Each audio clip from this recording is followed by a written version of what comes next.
Just such a treat for you here today. A guy that I think every single time I see a photo of someone with you, it is titled Brent from Shinedown. By the way, the nicest guy I've ever met. I'm not pandering just because I'm talking to you, but I think you hold the title as the nicest guy in rock and roll. Is that okay? Is that cool for your image? Are you fine with that?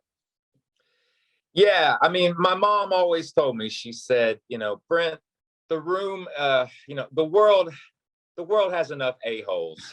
Like she raised me to be a gentleman. I try to do that 99% of the time. I try to be respectful, and yeah, I agree with her also.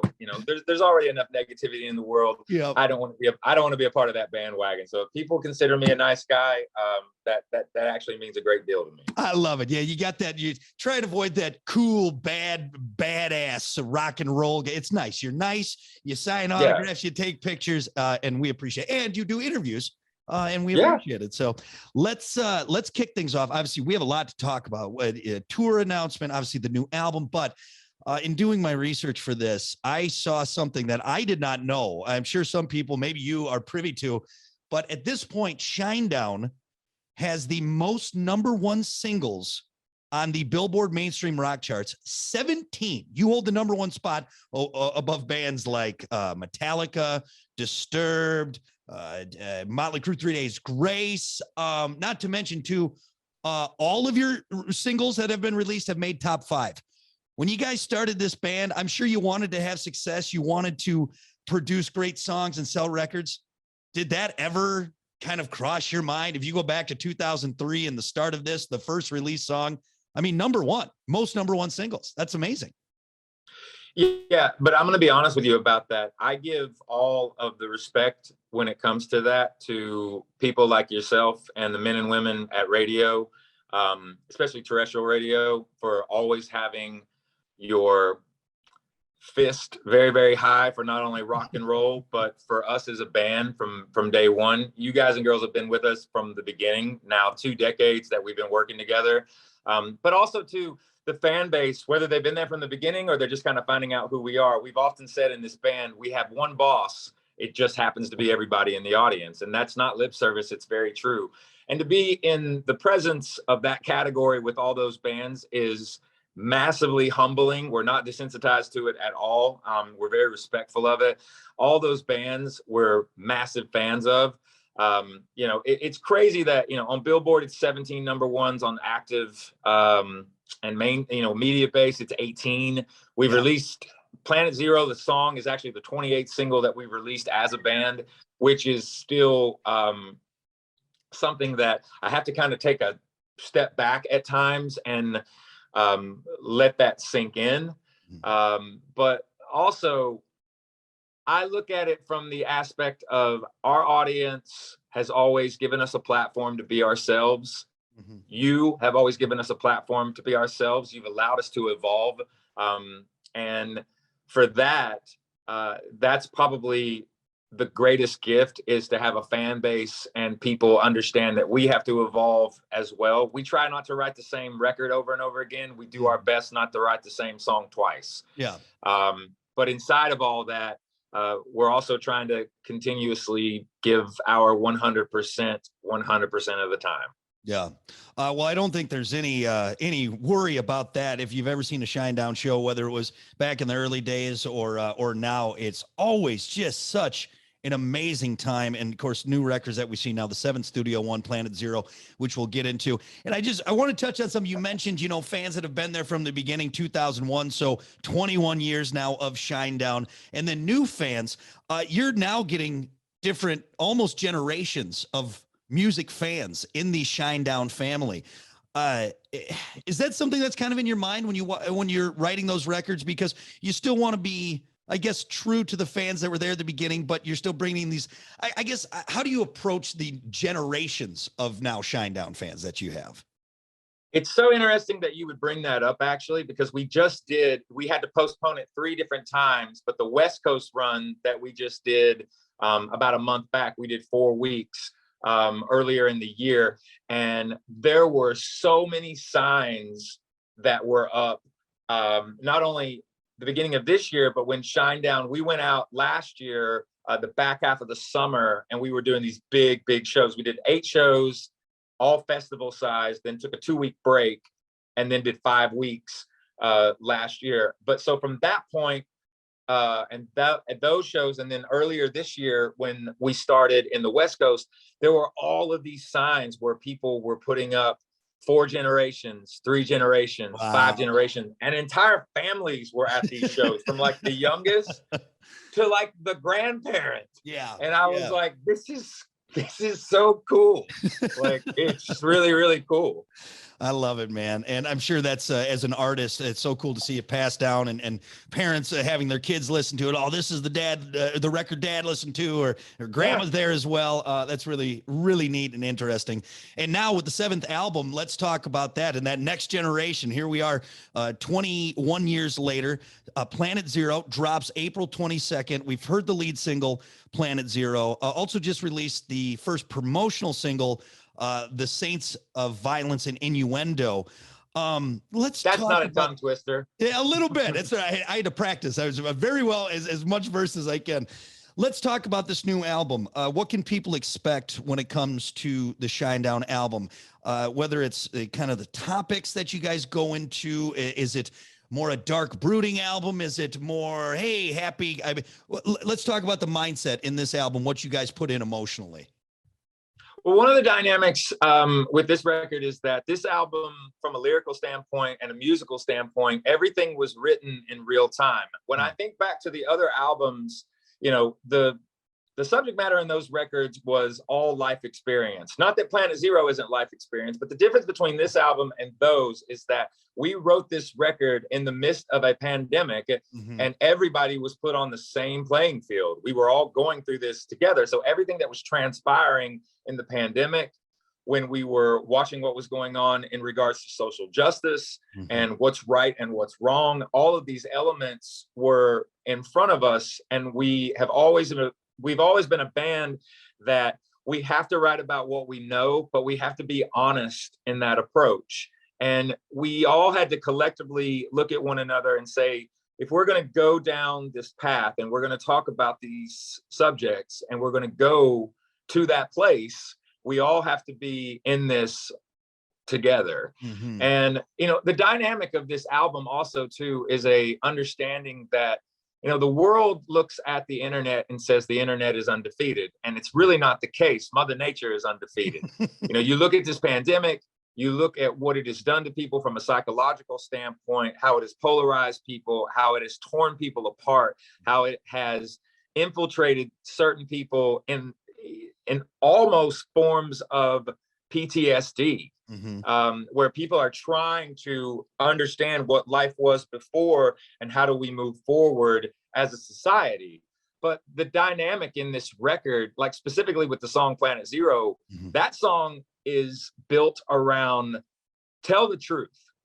And so is Saints. It even says it in Saints, tell the truth. I think that we as a society, when you're looking at what's going on in this box, you have to ask yourself who is actually being forthcoming with what is going on in the real world. And that was another element of it also. We didn't go inside during the pandemic. I mean, me and Zach were working on the Smith and Myers project early January of 2020. You know, when the pandemic hit, we actually went out, me and Zach, with, you know, supporting that double album. But during the pandemic, we did 22 drive-in shows in 2020. And then we did a bus tour that was 10 shows. Then in 2021, like I said, we went back to Shinedown touring, getting ready with this record, moving into this year. And it is about moving forward. But I think ultimately there's so much to unpack on this record. This is a humanitarian record.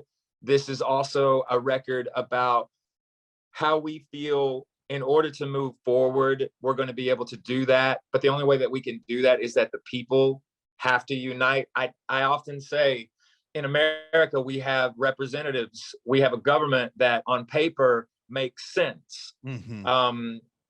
it's one of the reasons why a lot of countries try to adopt our democracy and how we live our lives, and how our representatives are supposed to be representatives of our citizens.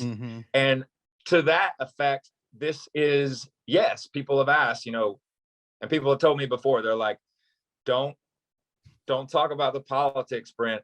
But I'm like, I can't not talk about what's going on, because the biggest thing that I'm talking about is I'm not left or right or in the middle. What I am pro civilization is what I am.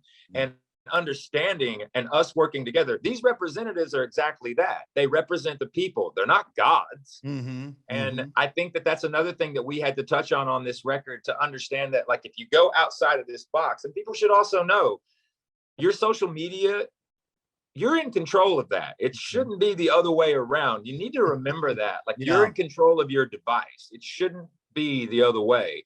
But ultimately, when we would go out, and when we were going out during all of these last 2.5 years, in the real world, people weren't trying to destroy each other. In the real world, people were trying to protect each other, lift each other up, help one another.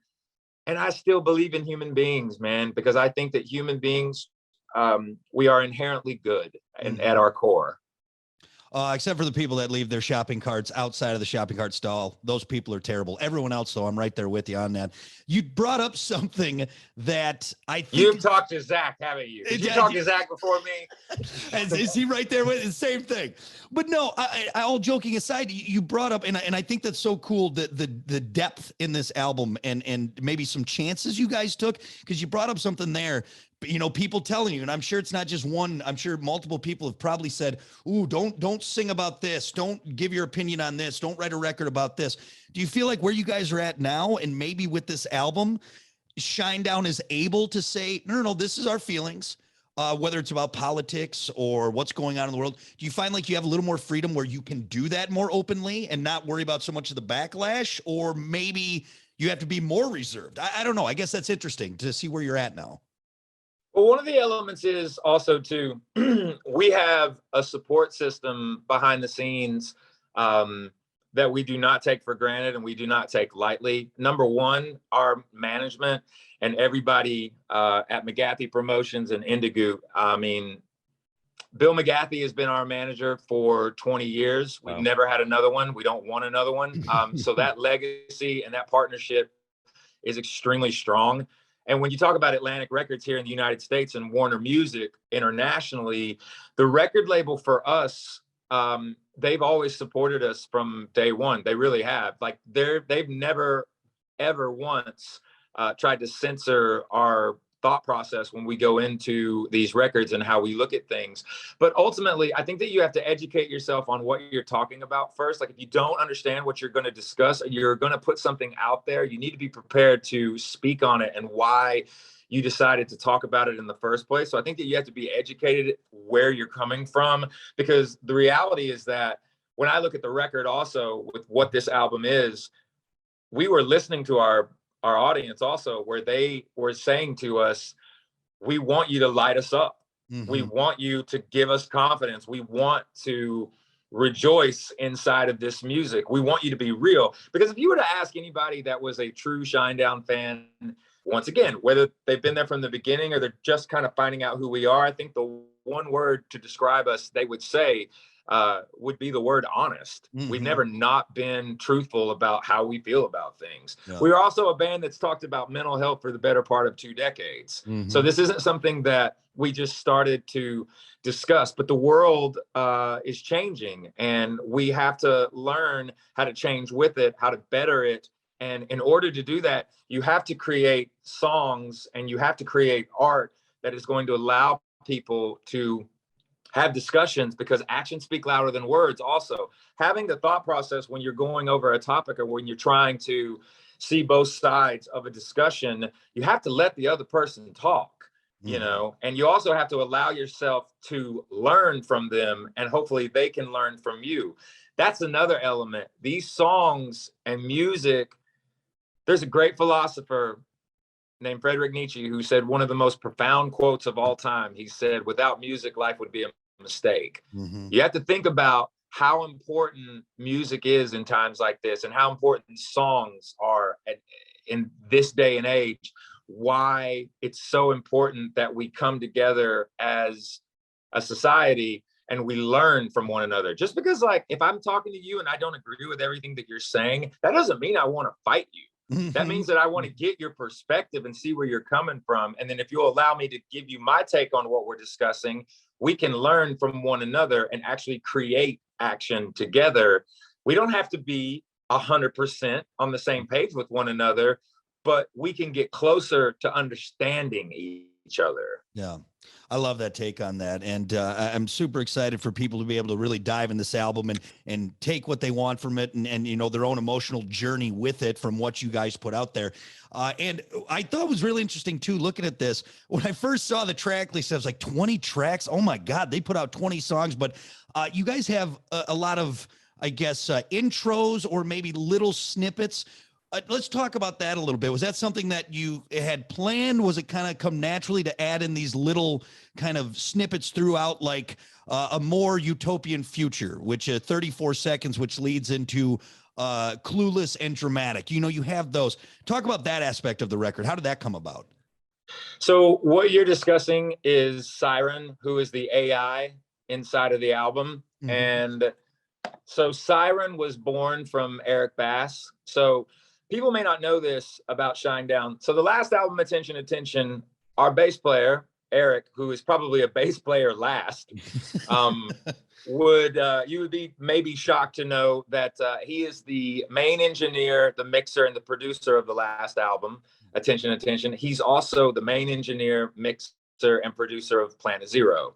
So when we were in the mixing phase of this record, Eric really did not sleep last year. And I mean, even to the beginning of this year too, there was so much put into this record that the interludes and what's happening there, I remember this is exactly what happened. He had been mixing and mixing and mixing, and I knew we had it ready, but he wasn't convinced. So early January of this year, I called our dear friend, Ted Jensen, who is in Nashville, Tennessee. If people don't know who Ted Jensen is, all of the records that you hear in postmodern day of the last probably, my God, going on like 40 years, he is the mastering engineer of all your favorite records. Okay. So, and he is the mastering engineer for every Shinedown album except for the debut album. Okay. And so I called him on a Thursday and said, hey, what does your Monday look like? And he said, what do you need it to look like? And I said, me and Eric are coming. And he goes, I'm ready for you. Let's do it. I walked into the studio and said, guess what? And Eric was like, what? And I said, I got great news. And he said, what's that? I said, we're going to master the record on Monday. Yeah. And he was like, I'm not done. I've got this to do and that. And Brent. And I said, well, you have 72 hours to get it ready. And at the time, he probably wanted to fist fight me. Yeah. but the thing is that what he said was, he goes, I have this idea in my head of what I want to do and how I want to interconnect the songs. Because originally we were looking at it just a sequence, and it was going to be an album. Because Attention, Attention is a conceptual piece also, but it's a bit more of a story album. This is a different type of thing with Planet Zero. So I said, whatever that is, man, you got to have it ready by Monday. We've got to go. It's ready. Let's go. Yeah. And he said, okay. So he created Siren from the ground up. Everything that you hear on the record, he did all of that in 3 days. In 72 hours, he created all of that. You put the screws to him and he produced, man. That's amazing. That's amazing. Yeah. It's amazing that there was nothing done. Like, he hadn't been working on some of it over here on the side while he was mixing or kind of formulate. Like, he created it all in 72 hours. Wow. Which to this day still, it's pretty extraordinary. So that's no exaggeration. 3 days, and then Monday you guys had it mastered down. That was it. And then not only did he have it done, but Eric had already sequenced it. And so when we arrived at Ted's studio, we had the sequence ready to go. It was a crazy turnaround. And then he slept for 3 days straight after that, probably. He took a week. He took a week off. Yeah. Like he took 7 days. He's like, don't call me. Well, we're glad that you got him over the hot stove and got that fire underneath him. But I think it's cool when you look at that and more of a story, that conceptual side of it, and finding your way through it. It just, looking at it, it really was something very cool that you haven't seen in a while. At least I haven't seen in a while. Now, I know we've had the lead single Planet Zero, obviously the title track off of that, and then the Saints of Violence and Innuendo. And looking at this, do you maybe have a favorite on here? I know it's probably like trying to pick a favorite child, but is there a song on this album that really speaks to you, that you really just, oh man, this is it right here? Do you have one of those? Man, it is such a physical and psychological record. If there was one song on it that I was overjoyed because of the way it came out, because it wasn't laid out in a traditional song form, not even from a traditional Shinedown way that we do things. Because once again, we try not to write the same record over and over again, do our best not to write the same song twice. Yeah. But there is a song on the record called Daylight. And Daylight was one of those moments where we all looked at one another and we just really felt like we had done something at that time that I hope that the rest of the world understands what we did inside of this song and what we're trying to say in this song. Because, not to give too much away about the song, but again, we're a band that does not shy away from talking about mental health. We've been doing it for 20 years. This song Daylight is about the people in your life that get you to tomorrow. Mm-hmm. It's a song about the people that in your life, these individuals are the ones that make sure that you see the daylight. Mm-hmm. And it's an extremely emotional song. It was also a gift in a lot of ways. Every once in a while on a record, you'll get what's called a gift. Mm-hmm. And a gift is when a song kind of comes out of nowhere and it just falls in your lap and you have no choice but to write it. Yeah. And that would definitely be Daylight on this record for me personally. Yeah. I got goosebumps you talking about that. I'm very excited to hear the rest of this record, man. The passion behind it, once again, Shinedown, their new album, Planet Zero, 7th studio album, drops April 22nd. Add it, write it on your calendars, go pick it up. It'll be all over the place. And then we'll see many more great things from Shinedown in the upcoming months, years, all that good stuff. I can't wait. And Brent, I think you guys continue to surprise everyone and surpass expectations. And we're super excited. April 22nd. Before you go, if you don't mind, I would like to do rapid fire with Brent from Shinedown. Is that okay? Bring it on. Okay. All right. So again, there's no wrong answers on here. I don't want you to overthink it. This is just my little dumb bit that I do with everyone. So, by the way, these are my favorite moments of the interview. Oh, this is my favorite moment of this particular interview. I have a feeling I'm foreshadowing the rapid fire question. All right, good. I want you to be ready for it because this is the hard hitting stuff right here. Okay, let's start it off. And again, don't overthink it. Simple stuff.